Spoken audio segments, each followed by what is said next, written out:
Research basically इसको कहा जाता है दूसरे फॉर्म में, ठीक है। अब चूंकि सोशल साइंस हम मानव की बात करते हैं, इंसान की हम बात करते हैं। भारत में जो है, जो भी जनजाति, जो हम जाति हैं या इंसान है, अमेरिका से अलग है, जापानीज से हम अलग हैं, चाइना से अलग है।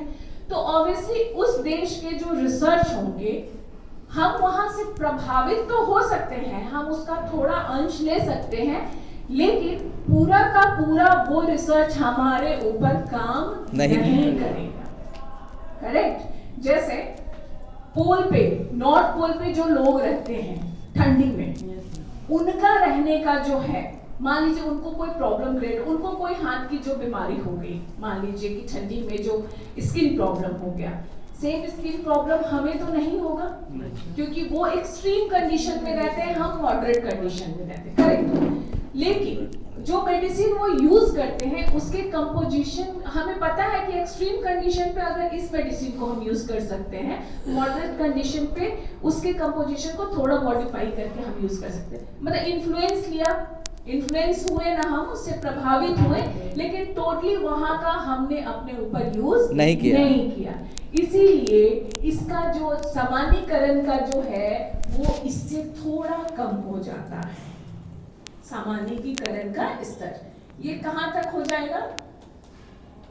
मान लीजिए ये पूरे ब्रह्मांड में हम ये कर सकते हैं, तो ये ब्रह्मांड के अंदर छोटे छोटे अपने अपने कंट्रीज के ऊपर ये हो गया, ठीक है। This is applied research. ठीक, इसमें कोई कंफ्यूजन? अगर कुछ है तो पूछ लीजिए। ये अप्लाइड ऐसा नहीं है कि सिर्फ हम कंट्री की बात करते हैं। मधुबनी डिस्ट्रिक्ट में किया हुआ रिसर्च समस्तीपुर के लिए उपयोगी हो, जरूरी नहीं है। मधुबनी का क्लाइमेट, मधुबनी की लैंड, मधुबनी का एनवायरनमेंट, मधुबनी के लोग, वहां सब चीज अलग होगा, यहाँ सब चीज अलग होगा। हाँ, लेकिन हाँ, मान लीजिए इसका एग्जांपल हम ऐसे लेते हैं कि दो कॉलेज हैं, ठीक है। एक कॉलेज में बच्चों ने स्ट्राइक कर दिया,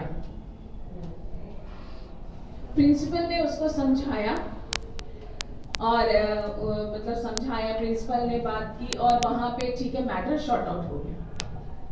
तो बी वाला कॉलेज के भी बच्चे ने स्ट्राइक किया, लेकिन ए वाले का स्ट्राइक करने का था कि वो एग्जाम के कारण स्ट्राइक कर रहे थे। अब बी वाले जो है वो अपने एकोमोडेशन फैसिलिटी को लेकर स्ट्राइक कर रहे थे, ठीक है।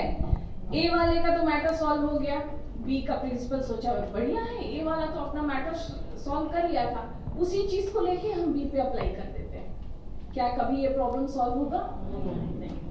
क्यों नहीं होगा? दोनों की जरूरतें अलग अलग, रीजन अलग है। यस, दोनों के कारण अलग है। हाँ, लेकिन उस प्रिंसिपल ने उसका काम करने का तरीका को ये प्रिंसिपल फॉलो कर सकता है, ठीक है, कि कैसे उसने सारे स्टेक होल्डर, सारे स्टूडेंट से बात की और किस तरह की चीजें निकाली। या वो ले सकता है कि ए किस तरह के एकोमोडेशन फैसिलिटी को प्रोवाइड करना है, उस तरह मैं कर सकता हूँ। तो इसीलिए अप्लाइड रिसर्च जो होता है हमेशा सहायता करती है हमें अपने प्रॉब्लम को सॉल्व करने में, लेकिन एग्जैक्टली उसी सिचुएशन को हम इम्प्लीमेंट नहीं करते हैं। इसीलिए इसको हम अनुप्रयोगिक रिसर्च कहते हैं, कि प्रयोग जो हो रहा है उसके पीछे हम थोड़ा चल रहे हैं, उसको हम ले रहे हैं। ठीक है, समझ में आया क्या है दोनों में डिफरेंसेस? क्यों हम इसको साइंस का कहते हैं, क्यों हम इसको सोशल साइंस का कहते हैं?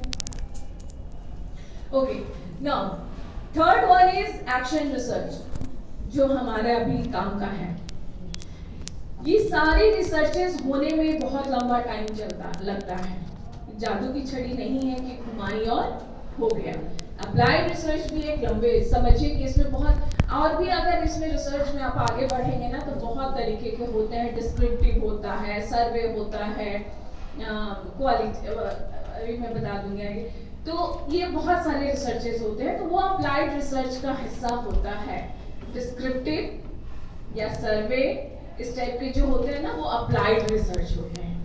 सर्वे को अप्लाई इसलिए करते हैं। सर्वे को अप्लाई क्यों कहेंगे बता सकते हैं आप लोग? एक एग्जांपल लेके बताइए। जी मैडम। और कोई थोड़ा सोचिए, क्यों हम सर्वे रिसर्च को, मान लीजिए सर्वे हमने किया किया और उसको